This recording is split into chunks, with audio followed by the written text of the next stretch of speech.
Welcome to the third and last session of the After Congress of Biología de Plantas 2021. I'm Isabel Mendoza again, the Global Plant Council's Communications Officer, and I will be moderating this session, and also this time I will be also sharing some slides. For this session, we will be joined, and we have been joined with two great panelists. That is Mary Williams and Geraint Parry. Later, I will introduce them more properly, and they will also introduce themselves really properly. In this session, we will be discussing on science communication on social media. I believe you had yesterday a transversion session on science communication as well. So we won't be extending too much on the theory, and I hope we will be not making any contradictions what was shared yesterday. So I will jump onto the presentation right away.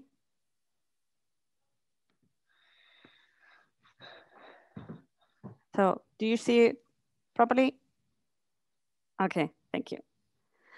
So science communication and on social media.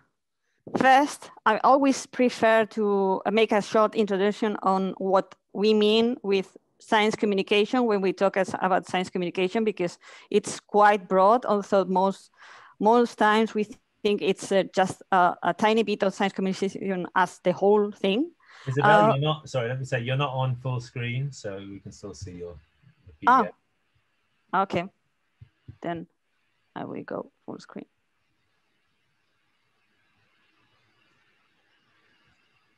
Better? Well, it's not in the presentation mode, so we can still see the backgrounds of all the PDF okay. Editing tools and things. Yeah, I'm gonna try something else then. As I was saying, I will go to define what we mean by science communication.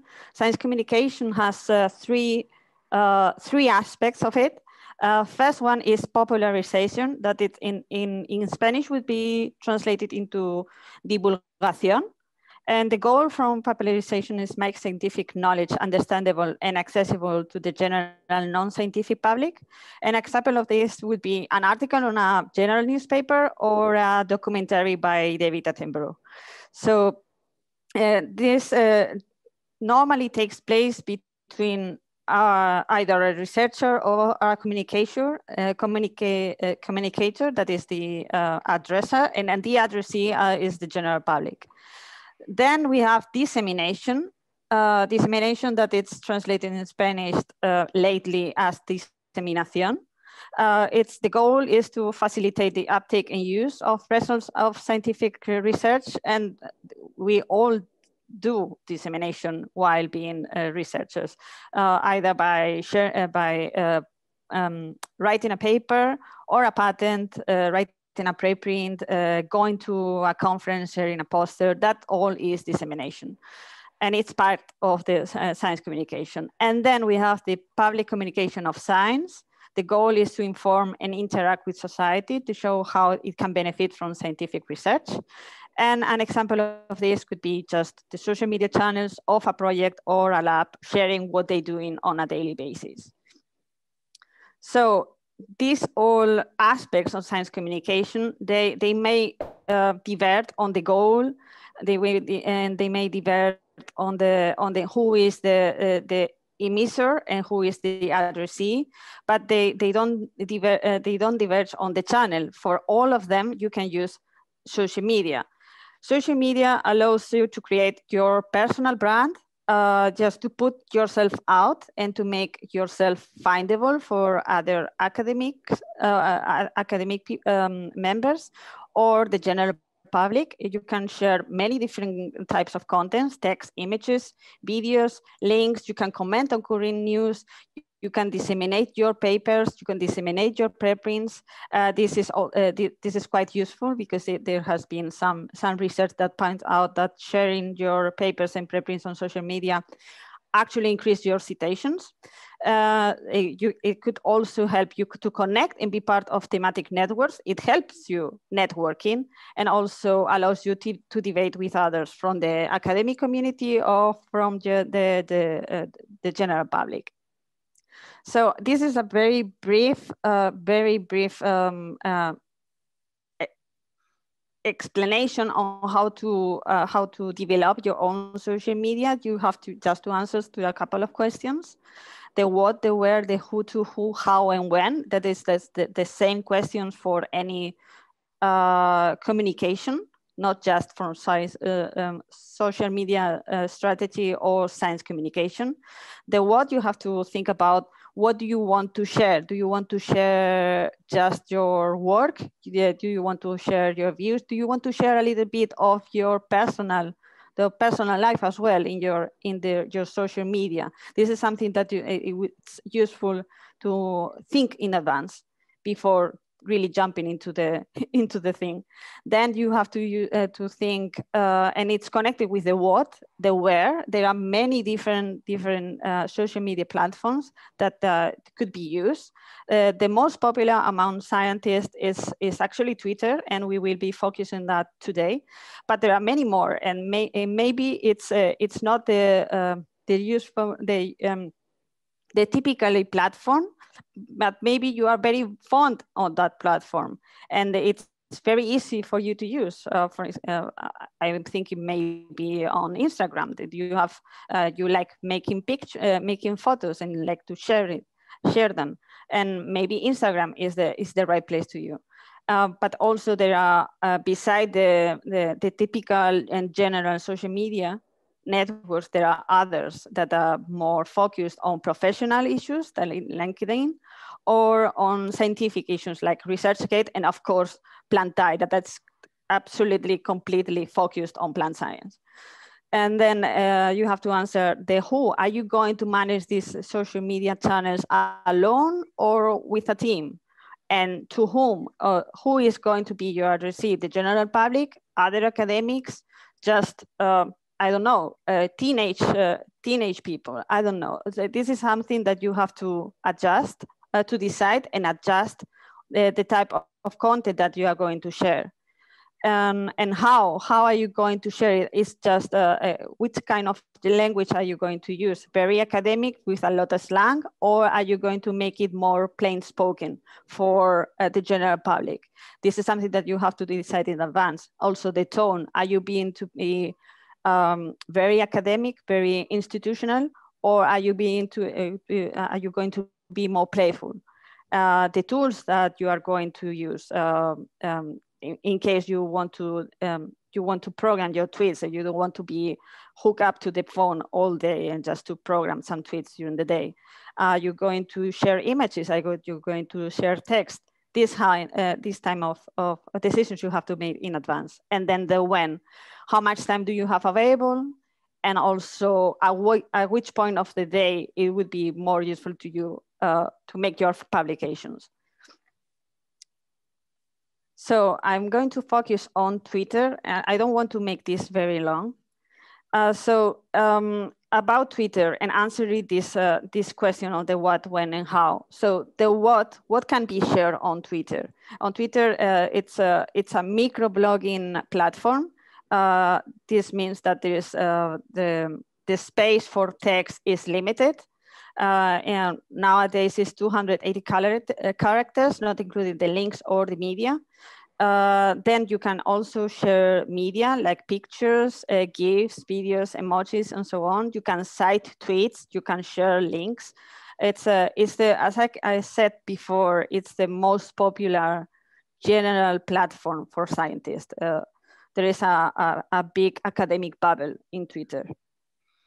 Then the when. Ideally, my advice would be to share content on a daily basis, but at the very least, a couple of times per week, I would say, not to look your account dead or almost dead. And then how the ideal structure of the tweet, this is the ideal. You don't have to share this kind of tweet every time, but the ideal tweet would be a short text, a link, some mentions and ads, maybe an emoji, maximum one hashtag, and of course the media. If you shared without a picture, it would be notably less shared than another kind of content, another kind of tweet. And then to who? Twitter can reach the general public, we all know that. But it's very, very useful as well for reaching the scientific or academic communities, as I already mentioned before. How to open a new account? This is very easy. You have to go to twitter.com and then sign in, enter our name and the ad. That will be your user. And they typically ask for your telephone and email. That's for confirmation purposes, to be sure that you are a bit, not to be absolutely sure, but be more sure that you are not a bot or you are not a stalker. And then you have to confirm this via verification codes. And then it's very, I would recommend, highly recommend, to add a personal image or a logo, something, because if not, you will be shown, your avatar will be shown as an egg. And it's the typical profile of a bot. So you don't want to be confused for a bot. And then you should add some info to complete your bio, some links on geographical reference. My recommendation would be to add as much info as possible to make it more complete and more findable. So at the end, you'll get something similar to this. So just a couple of tips to finalize this section. Talking about hashtags, there is in Twitter, hashtags are used and they are common used, but sometimes it's not used in the proper way, I would say. Twitter has the algorithm as it works. It favors 1 or 2 hashtags per tweet. But if you include too many hashtags, then your tweet will be shown to less people. So I would suggest you to limit your hashtags to 1 per tweet, 2 maximum.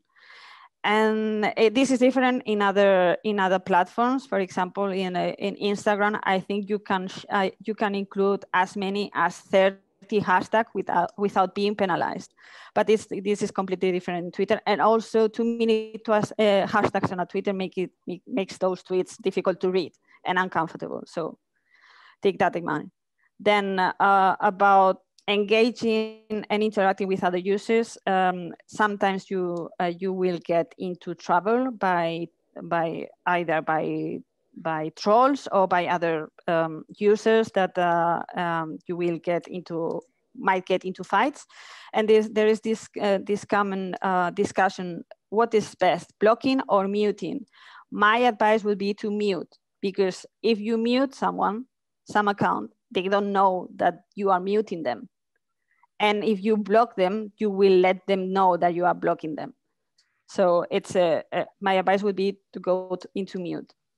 Then another advice, another tip, I think it's less used nowadays, the lists feature in Twitter, but I think that's a very useful feature for me, at least, because it sometimes you end up following too many people, and for many different reasons. And sometimes it's very useful to curate those people you are following into lists, on thematic lists. So if you wish to read a little bit of plant physiology, then you go into that particular list. Or if you are looking for reading about whatever, I don't know, which kind of interest you might have, maybe football, you are following some football related accounts, you can create them in another list, and that will be easier for you to find them.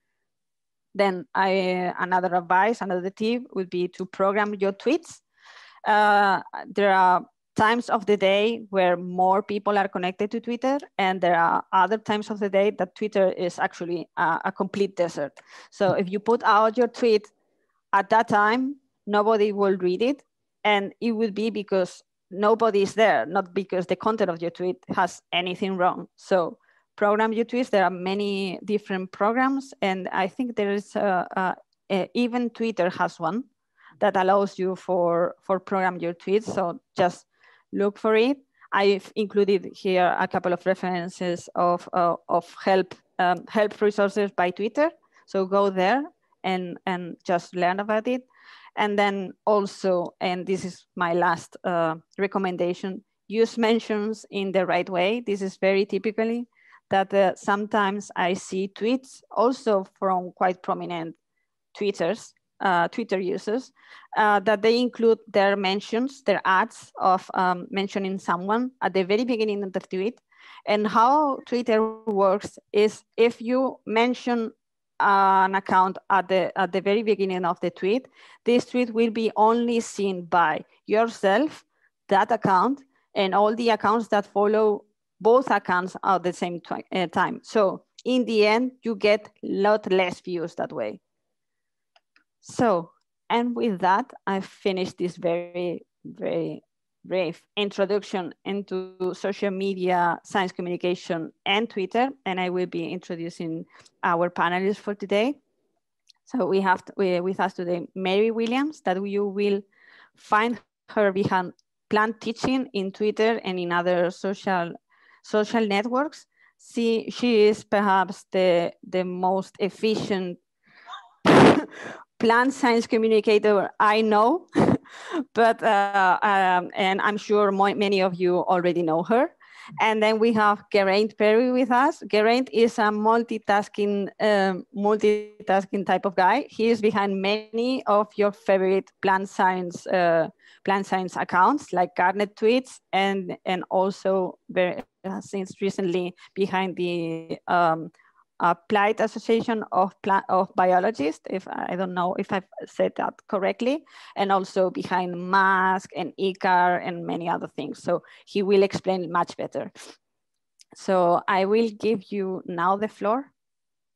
Who wants to make the first? I don't mind. I can go first if you want, Mary. You're on mute. Do you want me to go? Yep. Yeah. Mm-hmm. Okay. Okay, cool. Right, let me share my screen.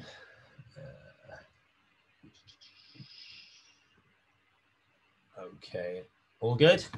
Yeah, okay, so I knew that Isabel, well, hello everyone. I hope you're enjoying the day today, and thanks very much for Isabel for organizing this event. So Mary and Isabel and myself did a similar thing in Wuhan, in China. Before Wuhan was known for something a little more unfortunate, it was known as the host of the International Conference of Arabidopsis Research in 2019, and we did a similar session then, which Isabel also organized. So it's good to get the team back together, although I think we've been together a number of times since then, all virtually though, unfortunately. So I knew that Isabel would give a bit of an overview about how Twitter works in particular and social media in general. So I wanted to just give a bit more of a personal story about how I've been involved with social media, and again, mostly Twitter. So as Isabel said, currently I'm the executive officer of the Association of Applied Biologists, which is a society, a learning society involved with obviously the more applied side of plant biology. It's very UK focused and has been for about 100 years, but I'm now looking to make it a little more international, and that'll be helped. We just joined the Global Plant Council, so look out for our events being shared more broadly, hopefully.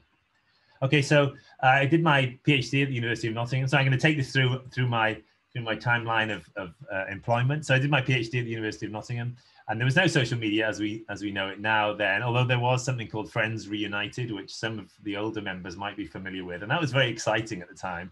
It was very much a prelude to Facebook, where we could get back together with some friends who we were in school with. And at that time, I'd only been out of school for a few years, but it was still exciting. But anyway, that fell by the wayside, and obviously Facebook took off. It was just text-based. There was no pictures on it, which is, I think, the difference between and Facebook. So then I went to the States, and I was a postdoc at Indiana University for a number of years, quite a few years. So at that stage, as Twitter started in 2006, I picked it up a couple of years after that, but very much as a personal account, and also to support a blog I was using at the time. So at that time, I was looking up scientific things, but I've been involved in cycling for a while, and I'm interested in that. And I had a blog, which was based in the place that I was living in Bloomington in the Midwest in the US.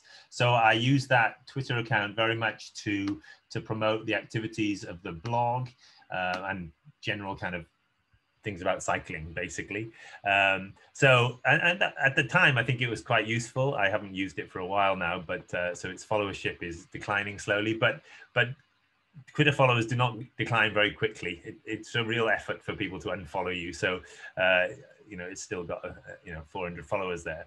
And at that stage, I was also I started to use Facebook as a personal user, and that's really continued for me. As I'll mention, I don't use really Facebook for work a great deal, although I might change that. I might be changing that soon. But I got my own personal Twitter, Facebook account at that stage, and continue to have that to interact with my friends. Okay, then I came back to the UK, and I was a PI at the University of Liverpool for a few years. And at that stage, I started a new Twitter account, which at that stage was at Liverpool Plants. I've now moved, so it's changed. So it's at Woking Plants. I live in Woking, which is just outside London in the UK.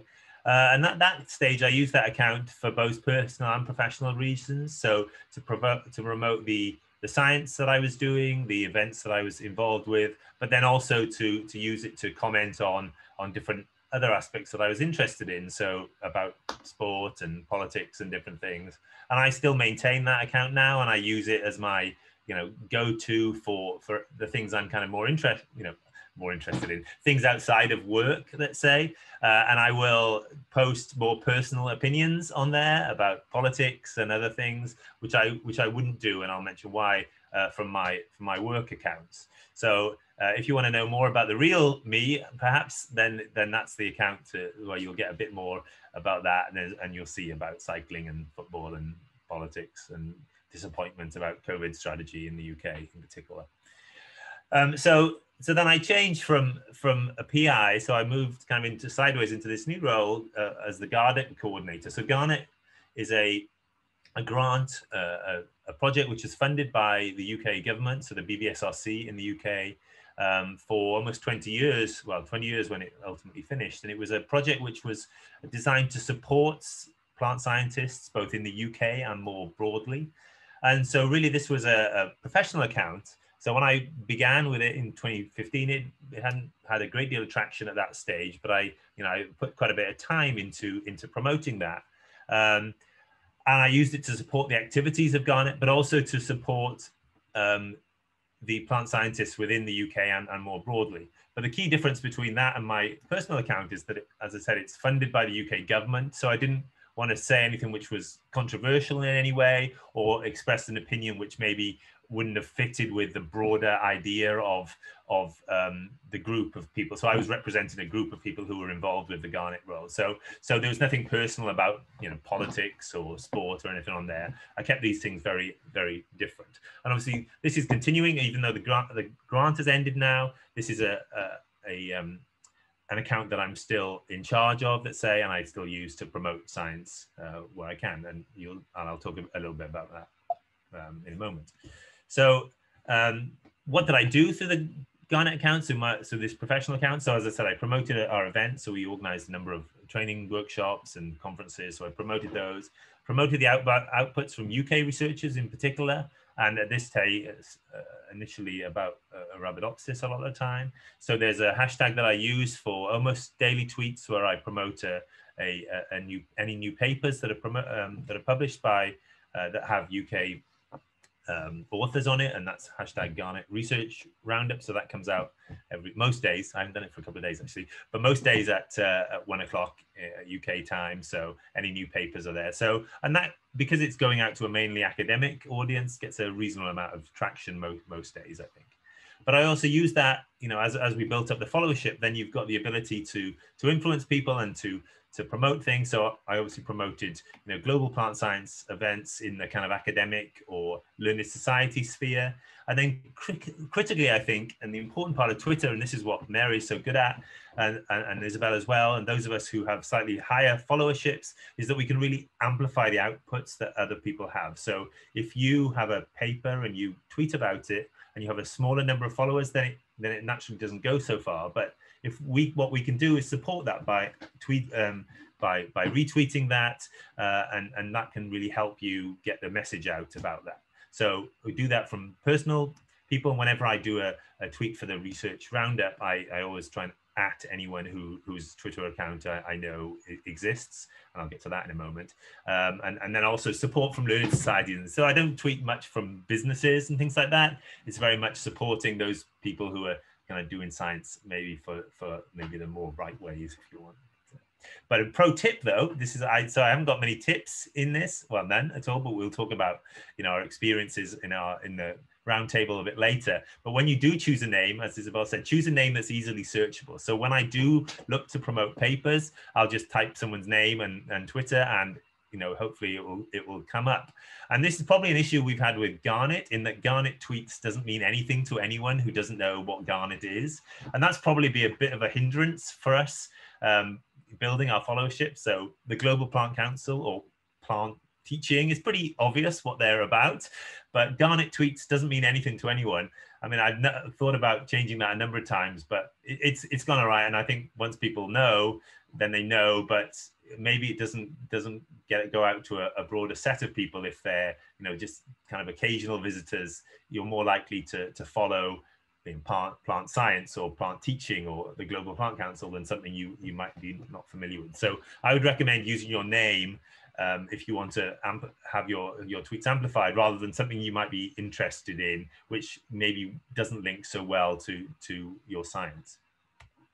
Okay, so during that time, I'm going on a bit longer than I wanted, but I got a little way to go. So during that time, I was able to use my time working for Garnet to amplify other accounts as well. So the Monogram Network is a small grains network, the Brassica Network. So I had access to both these accounts. Didn't do a huge amount with them, but would retweet things which were relevant. And then I'm involved in a couple of cost actions as well. So these are pan-European grants involved in different topics. So one about chromatin dynamics within the nucleus, and then one about gene editing. So I have the access to those accounts, so I retweet and post papers which are relevant to those accounts, and try and amplify people who are involved in those projects. So as well as doing Twitter though, through Garnet, we had a blog, and you know, my advice would be regular if you post regularly, but keep them relatively short. People obviously are quite short of time with all sorts of things, and have less time to read these things. So, you know, keep it interesting and keep posts relatively short. There are other places that you can do, you know, longer form articles, obviously. And then I also use podcasting and YouTube and webinars more recently to promote UK plant science. And all of those outputs are found on our YouTube channel. And these things varied over the years that I was involved. But if you look there, they have all the podcasts and, as I said, all the webinars that we've hosted recently are there. So with Garnet though, I didn't use Facebook very much. I started it at the start, but I felt that there wasn't a great deal of traction with that. And then Instagram didn't seem very relevant for this. I wasn't in a place I could make daily posts about pictures of Arabidopsis, maybe not super interesting for people. And LinkedIn didn't seem relevant at the time. There are more academics on it now for sure, but at the time, you know, 5 years ago or 6 years ago, there was less traction there, I think, within that community. So after Garnet finished last year, so I moved on to be an independent worker where I wanted to continue this legacy. So in that case, I was working on different little projects. At that stage, because I had my own business, I did start up a LinkedIn account and you know, and see that there are quite a few people out there. I haven't fully understood how to maximize LinkedIn just yet, but it's certainly interesting there, and I'm connecting with a different set of people than maybe are connecting with on Twitter. So be aware of that. That's definitely different. And I've noticed that there's quite a few. So I was involved in an event with undergraduates a couple of weeks ago, and quite a few undergrads are on there. So maybe this is something which is developing amongst a younger cohort who are, you know, looking to promote themselves and to get jobs, and ultimately. So during this time, you know, I was involved with a project, the Bacterial Plant Diseases UK project, and so I took on their Twitter account as well. And this was a different set of people to be involved with. So, you know, it was useful for me to learn about new sets of science, but also to obviously amplify the people who were involved in that project. And then finally, recently I took on a new role, as I said, with the Association of Applied Biologists. And this is a different focus. So as I said, Garnet is very much focused on kind of discovery-led and fundamental plant science, whereas the Association of Applied Biologists, as the name suggests, is on the more applied side of things. And so a different focus of plant science. So I'm using this account in a very similar way, though. And this account has been running previously when I wasn't involved, but we organize a number of events, so I will promote those events on the Twitter account. We have a number of journals that we own or involved with. So the Annals of Applied Biology and also Plant Biotechnology Journal are owned by the association. So I promote their outputs. And we do have a Facebook page, and it seems to have a bit more traction. So that's something I'm going to start to work with as well. Interestingly, though, I'm finding it is a different cohort of followers from what we get with Garnet, which I think is mostly academic plant scientists. It seems the followership, which I said had been developed before I was involved, is kind of industry and farmers and a bit more international. And they aren't responding as much to paper updates, I've noticed, than the people who are involved with Garnet. And that might be that that cohort of people is maybe less engaged on a daily basis with Twitter. And therefore I need to think about what might work for that group. And that's something I'm going to learn and adapt over the coming months and years, I think. So I think that's, that's everything from me, and then we can talk about our advice a bit later when we have a bit of a round table. So sorry if I went on a bit long. I will stop sharing now, and I'll hand over to Mary. I look forward to taking questions later on from everyone.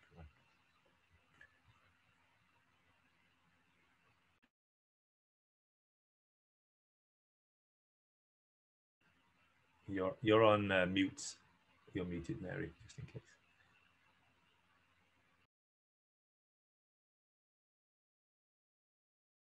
Yes, my slide seems to have disappeared. Why won't it let me share that window? Let's see if I can make this work. There it is. Okay. Bravo. Okie doke. Hi, and thank you, Isabel, for inviting me again. My name is Mary Williams, and I'm a plant scientist, and I think 11 or 12 years ago or so, I joined the American Society of Plant Biologists as a sort of science communicator, and I developed the teaching tools in plant biology. But then about 5 years ago, I moved into doing many different roles to support the journals and other projects that ASPB does. I'm also always happy to hear from you and answer questions. So I put my email address and also my Twitter handle on my slide.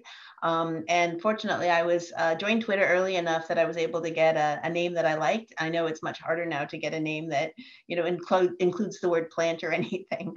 So I will give a slightly higher level overview of how I think of science media and social media and science communication working. And really my take home message is please do it, right? And you've heard a lot of tips and tricks and stuff. I'm going to try and give you the pitch as to why you should become more active in social media as a scientist. So two little parts. The first part is really why. Why should you talk about science? And the second part will be very briefly, some tips about how to do it. Obviously, we live in a ridiculously complicated and challenging time. Not only, is half the world burning, half the world is under drought, half the world is under flood. We've had, globally unprecedented heat waves.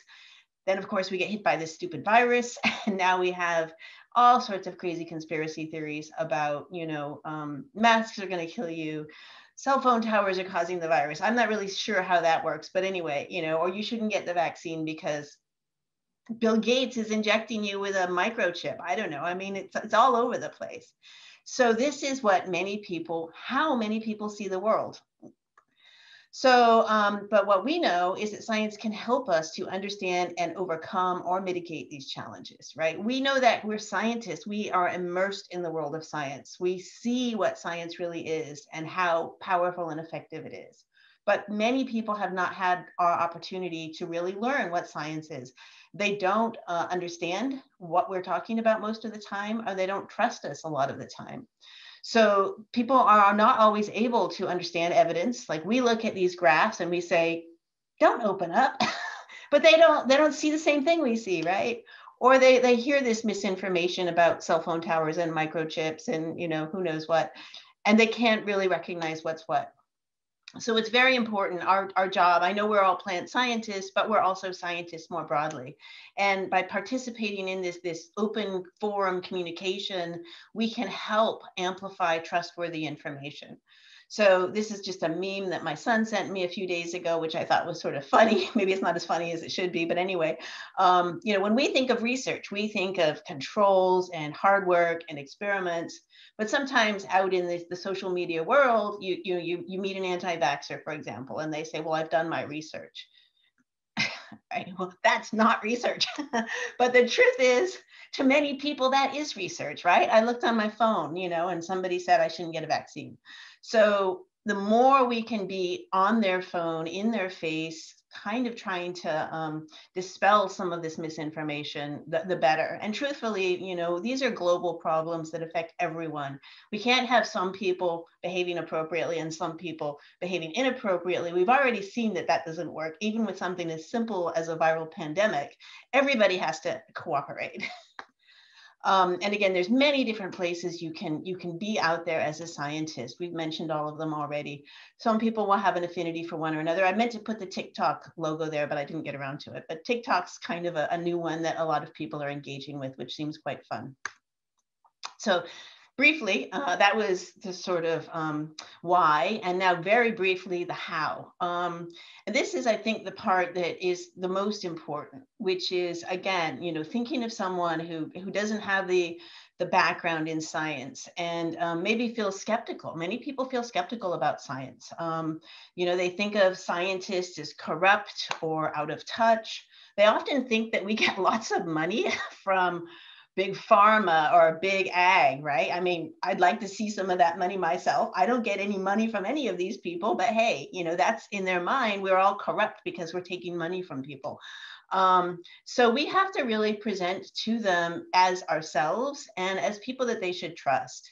So think about who you're talking to when you're communicating in social media, you know, not who you are, but who they are. So, you know, what do they care about? Why should they trust you? You know, don't talk over their heads. You know, don't use jargon. Most people don't understand a lot of the words that we are very comfortable with. So we have to bear that in mind. And, you know, again, make things accessible. I said in every way, because my current sort of learning curve is trying to learn how to make social media more accessible to people with disabilities. And that's a project I'm working on now. So again, values. Everyone has something they care about. You know, parents care probably more than anything else about their children. And you often hear these arguments, you know, I want to protect my children. I want my children to be safe. I want my children to go to school, whatever, right? If you are a parent, that's an easy place to tap into. Hey, I care about my kids too, right? Even if you're not a parent, just recognizing that that is what a parent's head is completely immersed in, is my kids. But other people care about climate, you know, maybe safe and nutritious food. You often find people who are very green, you know, and very, you know, pro-environment, you know, saving the world, but who are very staunchly against gene editing, right? So you can kind of tap into this green mentality they have and talk about the science that they resist. If worse comes to worse, the decline of charismatic animals always can be your last resort. And I've never seen anyone who didn't respond emotionally to a picture of a starving polar bear, which is why I didn't give you that picture. But, you know, I mean, they may deny climate change, but you show them the starving polar bear and you will have an impact.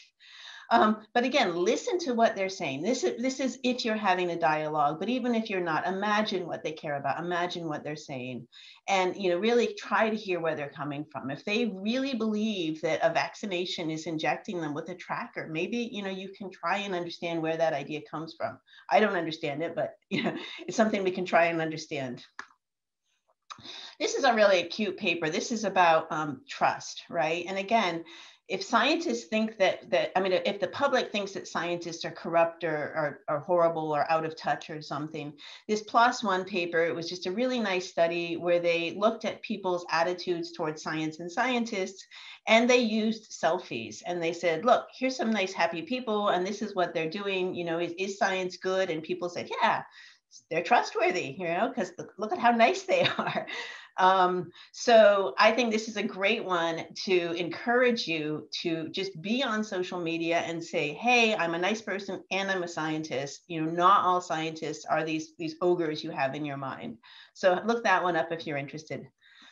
And then again, make it accessible, right? And this is a paper that I think is very nice called Burning Buried Sunshine. And it's just a little article that from the journal Climate Change, but it takes these numbers that we talk about that we cannot comprehend. I don't know, you know, how much CO2 is in the atmosphere. I have no idea, right?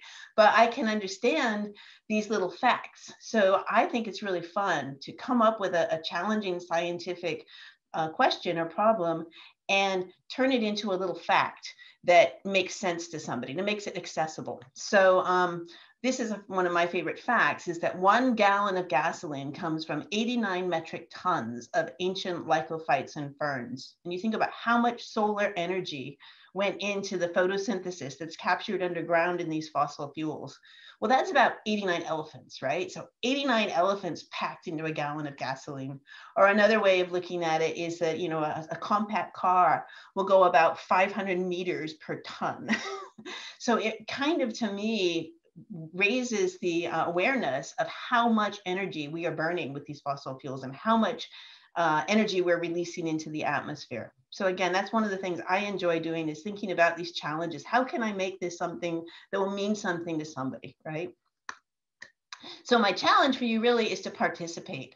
And I ask you to put 1% of your time into talking to the public. And that might be a few tweets a day, maybe a blog post a month. The great thing about Twitter is if you have a blog post, nobody will find it. But if you tweet out a link to it, you'll get people looking at it. Or again, if you're, you know, when we get back to more in-person things, these outreach days, that's a great way to do it too. It's not our topic today, but you know, some people prefer that over others. And that's all I say, but I just want to say, I want to agree with everything that Isabel and Geraint said earlier. And I think, I hope that we can have some nice discussion.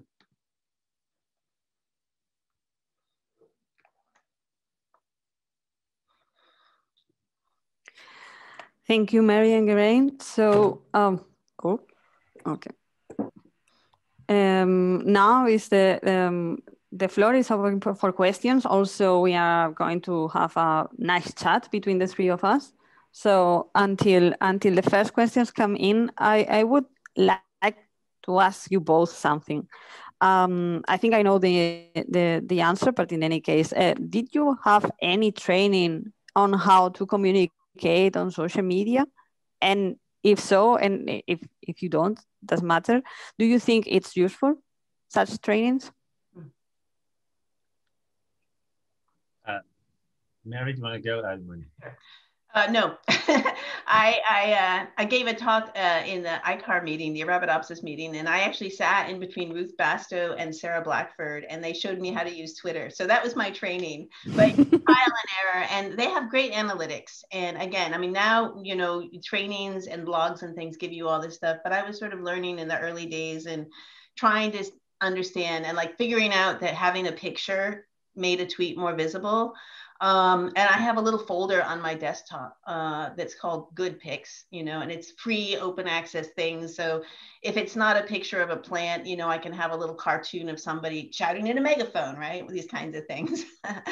But no training. And yes, I think, especially for those who are completely new to it, I think it's a good thing to do. You know, there's a lot of experience, as you can see here, that you can get filtered down into a short training to really help you overcome some of the mistakes that you might make. Yeah, the same with me. I mean, no training involved, but I think if you're really new to it, that it's very useful.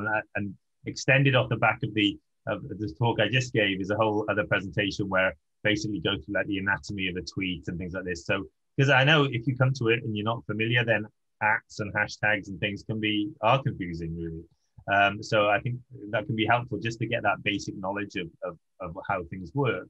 But I think what the benefit that we have, and you will all have, is that, you know, you have a good scientific knowledge, and I think you can distill that into the tweet. And that's what was, I think I kind of embraced Twitter kind of a very similar time, in similar way that Mary did. It was also at ICAR meeting in Paris in 2015, where I kind of took the reins of the Garnet account, and I found that it didn't seem like a big thing, but I had a pretty good ability to distill scientific talks into then 140 characters, which I don't think is anything special, but it seems that it's not something that everyone can do.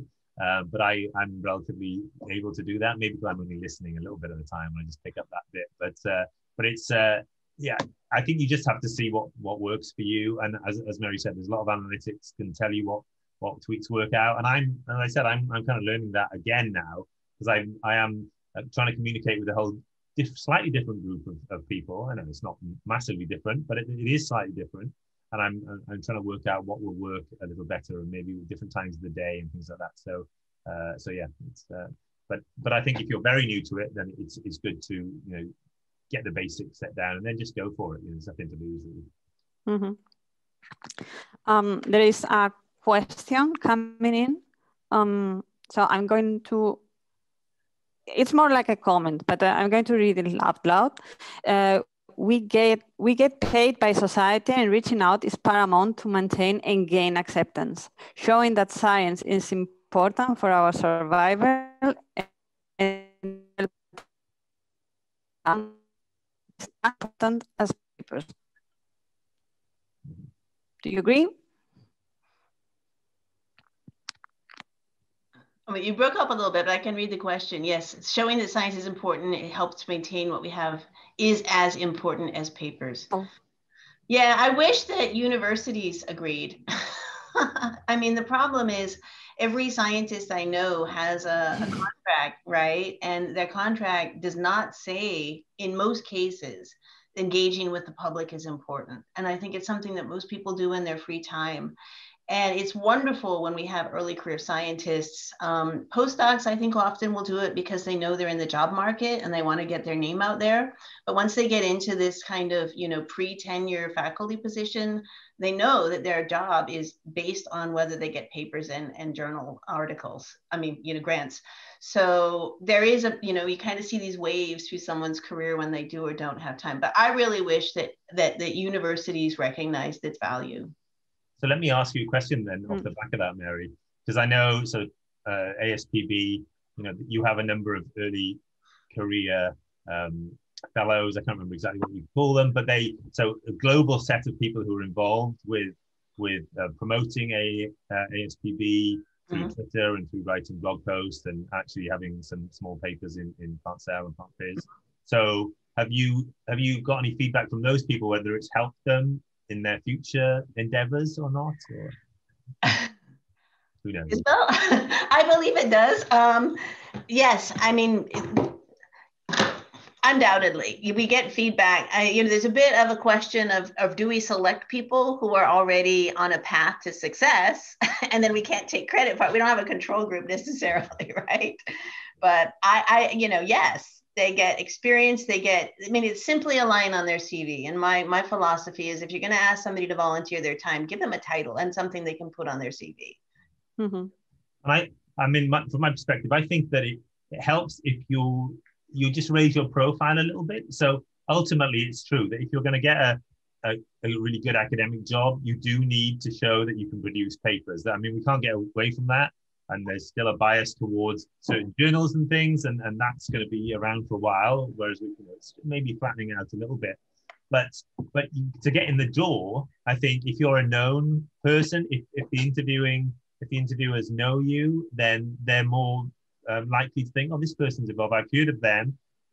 Let's have a look at a bit more carefully at their CV. Whereas if you've got 100 CVs to look at, then that definitely will make a difference. For example, if you're Sofian Kamud in the Sainsbury lab, who's obviously very active on Twitter, and if he's had some interactions with someone, some interesting scientific dialogue about one of his tweets, and then the person applies for a position at the Sainsbury's laboratory, you'll think, oh, I know that person. Let's have a look a bit more about their CV, and if they haven't got any papers, then you won't get any further. But if you do, and then you that might help you. I think certainly in terms of getting invited to give talks and presentations and things, you know, it's a fantastic way that people know you, right? I mean, I've never met most of the people who I've invited to give talks, but, you know, I see that they're engaged and they're saying interesting things. Maybe they'd like to give a talk, right? Yeah. Whereas if you're invisible, I mean, I'm probably not going to ever find you and invite you for a talk if I can't find you. Yeah, I have to agree with Mary that being involved in the different programs of the ASPB does really help your career, and I can show by example. Really, that's why I got this job. So because I was previously a Plantae fellow. Yay! Yay! And the Plantae Fellows program will be opening again soon. Just so follow me on Twitter or Plantae on Twitter, or, you know, whatever, you'll find out. But we will be looking for more people to give lines on the CV. And I can tell you all, it is useful. So while we are waiting for more questions, so I have some already written down. For both of you, I mean, this is, I'm especially curious about the answer from Geraint. How many time of your day do you devote to social media? Because in your case, you are behind. I was trying to count as how many accounts you were managing, but I think they are 10, maybe, something like that. Yeah, maybe, but I mean, managing is a bit grand, frankly. But yeah, I think it's for us who are a bit more professional in doing this, it does take a little bit of time. Don't underestimate that. So I think people think it's a bit of a frivolity that can just take 2 minutes to do during the day. But yeah, I mean, if you, it seems trivial, but to compose a tweet and think about who you're going to send it out to does take a little time. So maybe, you know, I'm spending half an hour a day maybe on, you know, composing different tweets and things and responding to things, especially now as I'm thinking about promoting. So the association puts on a lot of events. So we've got lots of events coming towards the end of the year, and I'm trying to promote those on Twitter. So formulating those tweets to make sure they're reaching the right people and tagging the right people, you know, it takes a little longer than just 2 minutes. You know, when I'm responding to things, you know, and just looking at things, I'll be scrolling in front of the TV or something like that. Then that's not extra time, but it does take a little extra time. So I think people are unaware to do it properly, and who knows if we're doing it properly, but can take a bit longer than just 2 minutes in the day. Mm-hmm. Yeah. Mary? Yes, I find it actually is very efficient in terms of helping me keep abreast with what's going on. So I do look at the newspaper on the weekend, but I don't really look at the newspaper much during the week. So first of all, people talk about interesting papers. It's a great way for me to say, oh, that's an interesting paper, like the one on the front of Science today. I'm going to read that when we're done.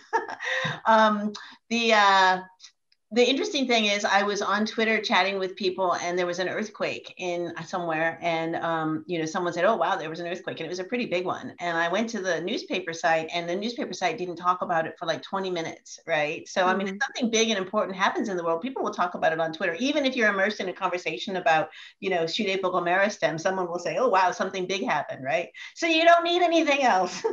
But yeah, it does take time. And when we started really getting into the social media, I did it all, but now we have some people. So I mean, most of the ASPB staff don't have degrees in plant science. So now some of the stuff that requires less of the expertise in the discipline, like tweeting out each paper title, is done by someone else. But it definitely takes time, and there are shortcuts, and there are ways to program things, but it's not trivial to do it as an organization. I find it immensely rewarding. So for me, it's kind of my fun time. It's my hobby. Sad, but true. Yeah, I would say from my side, I think I devote typically 2 hours per day to be on the social media, monitoring everything, at least 2 hours, I'm sure. And I'm not managing so many as Geraint, so I don't know. But you maybe do one account a lot better than I do my account, so that's a bit of a difference. Yeah. Okay, we have a question. by Jesus Bielba. Great talks, thanks to all. Sometimes what happens is that research findings might be basic research and do not have direct applications that can get people interested. Any thoughts on that? Yeah, I mean, depends who you're, so you can talk to a number of different people, right? So, I mean, first of all, a lot of your followers, if you usually tweet about science, then they will be other scientists. So they will be interested on that fundamental level about your science, and therefore they will, amplify that message. So as Mary has said, if I see an interesting tweet about a new paper or something, then especially for someone who doesn't have a big followership, then I will tweet that out anyway. So that's got value in itself. But it's for the other one about getting people involved. That's kind of up to you really to use your imagination to imagine to think how it might have relevance for people, and that's going to be important when you come to write grants as well, because like it or not, most grants have to have a translational or an applied or an impact aspect to it. So you have to think about how you're gaining a little more knowledge about the proteasome, how it responds to salicylic acid or something. You have to try and put that into a way that people will understand. So it's that's part of the challenge, that you have to think about that. That's part of science communication, really. So we can't do that for you, but you have to come up with that. But it's important to do both. I think both have value. Yep, I put a link into the chat of a Eureka Alert, which is just one of the major press release websites. And, many universities have staff members who will translate your research into language that people are going to find interesting. And what you'll often find, so often the things that get picked up are ecology type things, right? Like an insect ate a leaf and, died, right? Which scientifically, may not be groundbreaking, but what we at ASPB do, a lot of it is these molecular interactions, which are, tiny and minuscule, but we get excited about it. But it's hard to get somebody else excited about the fact that one protein touched another protein. So when you read press releases on these topics, they often really are very much big picture, whether they're talking about biotic interactions or abiotic interactions, a whole bunch about, soil salinity and this and that. And then you finally get down at the very end to, oh, hey, and there's a sodium transporter located on the vacuole. But so that often is the way you do it. It's harder to get someone excited about a molecular motor or pump or something directly. You really kind of have to filter them in. And that is a skill in itself, though, right? To take that. And as Mary said, your university will have people who do that. But to see the big picture from something very small is again not a completely trivial skill to have. But it's a great thing to do with undergraduate students. Give them a paper and have them write a press release. It's fun and it's interesting. And I think Isabel does workshops on writing press releases. So sorry, what? Don't you write? You run workshops on writing press releases, right? Yes. A couple of weeks ago. Yeah, and I teach that. That's the only thing I teach at the university here.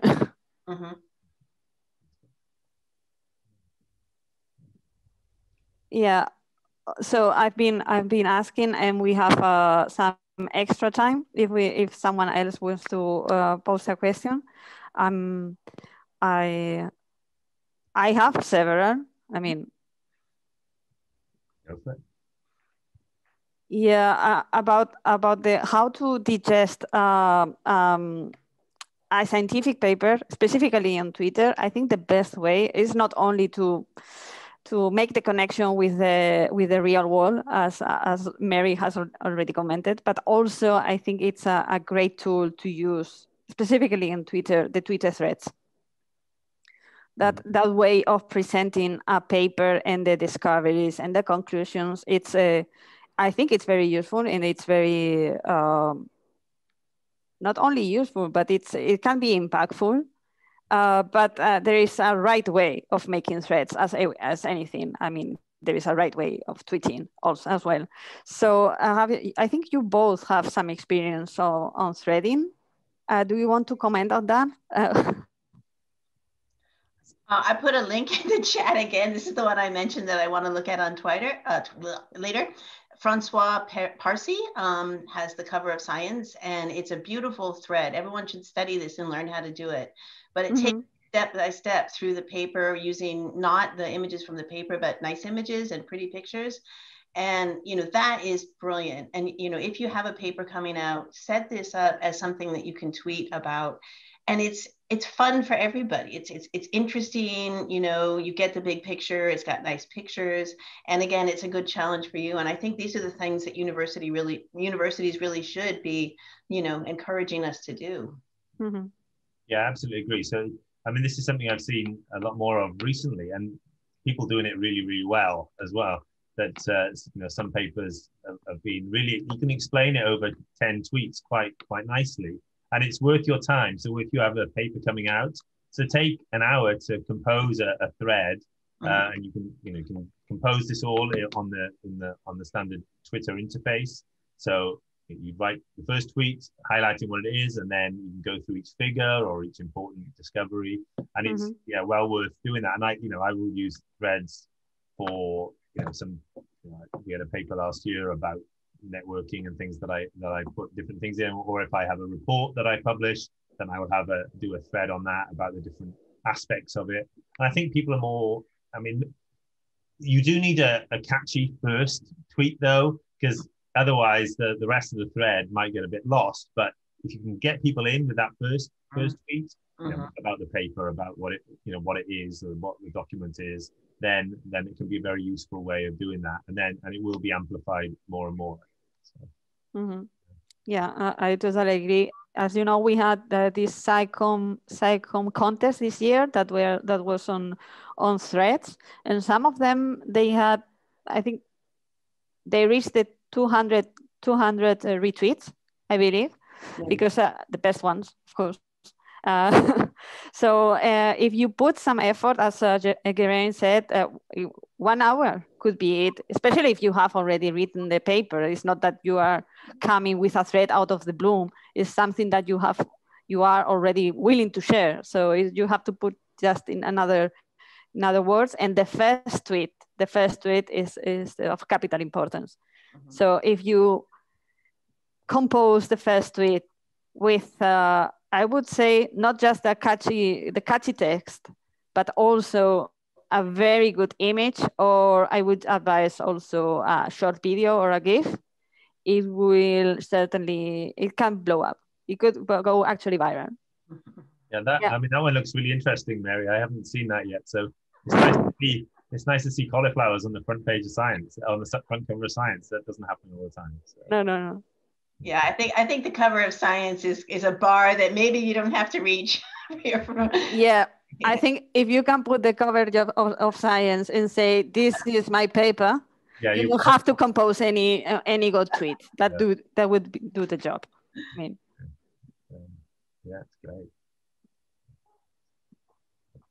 So I think we are already over the time.